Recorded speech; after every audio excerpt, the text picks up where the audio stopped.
দুই অক্ষরের এই শব্দ কতটা ভারী তা কোনো দাঁড়ি পাল্লায় মাপা সম্ভব নয়।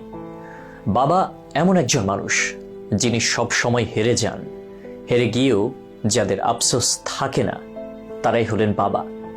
বাবারা চান সন্তান ভালো থাকুক, ভালো থাকার পথে সেই সন্তানটা কখনো কখনো কষ্ট দেন বাবাকে, তবু নির্বিকার থাকেন বাবা, তবুও চান সন্তান হয়ে উঠুক আদর্শ মানুষ।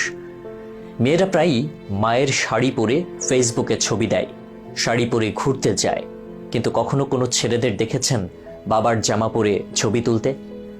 দেখার সম্ভাবনা নেই, দেখলেও খুব কমই। কারণ বাবা একজন যার জামা আসলে পরা যায় না, ঘামে ভেজা ছেঁড়া জামা কে বা পরবে? বলতে পারেন যার বাবা বড়লোক, সে বড়লোক বাবার শরীরের শ্রম আর ঘাম লেপ্টে থাকে।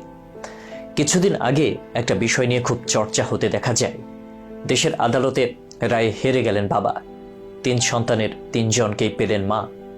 অবশ্য ওই যে শুরুতেই বলা, বাবারা সবসময় হেরেই যান, তা হোক ধর্মীয় কিংবা রাষ্ট্রীয় অথবা সামাজিক বাস্তবতায় বাবাদের হারতে হয়। বাবারা সন্তানের জন্য নিজেকে বিলিয়ে দেয়, তবু ঘুম থেকে উঠে মেয়েরা সবার আগে তার মাকে খোঁজে। কোথাও ব্যথা পেলে কিংবা অসুস্থ হলে বাবা নয়, মাকে ডেকেই কাঁদে। মায়ের সঙ্গে বাবার যখন ঝগড়া হয়, উচ্চবাচ্য হয়, মেয়ে সবসময় মায়ের পক্ষ নেয়। পরিস্থিতি কেমন তা বিবেচনায় রাখে না সন্তানেরা। মুসলিম আইন বলে বাবা অপ্রাপ্তবয়স্ক সন্তানের আইনগত অভিভাবক হলেও মা হবেন তত্ত্বাবধায়ক, অথচ সব থেকেও বাবারা সবসময় ভারপ্রাপ্ত। সমাজে একটা কথা প্রচলিত, পুরুষের কাঁদতে নেই, অথচ পুরুষদেরও যে কষ্ট হয়, হাউমাউ করে কান্না আসে, এটা কেউ বোঝে না। তবু এত কিছুর পর সন্তানের মুখের দিকে তাকালে সব অভিমান ভেঙে যায় বাবাদের। মাঝরাতে ঘুম ভেঙে পাশ ফিরে যখন ছোট্ট শিশুকে দেখে, তখন মনে হয় জীবনটা মন্দ নয়। আলো আধারির মায়ায় মনে হয় বেঁচে থাকা বুঝি সন্তানদের জন্যই, তাদের একটা সুন্দর ভবিষ্যৎ উপহার দেওয়ার জন্য বাবাদের যত ছুটে চলা। সন্তানের কিছু হলে দুনিয়াটা অন্ধকার হয়ে যায়।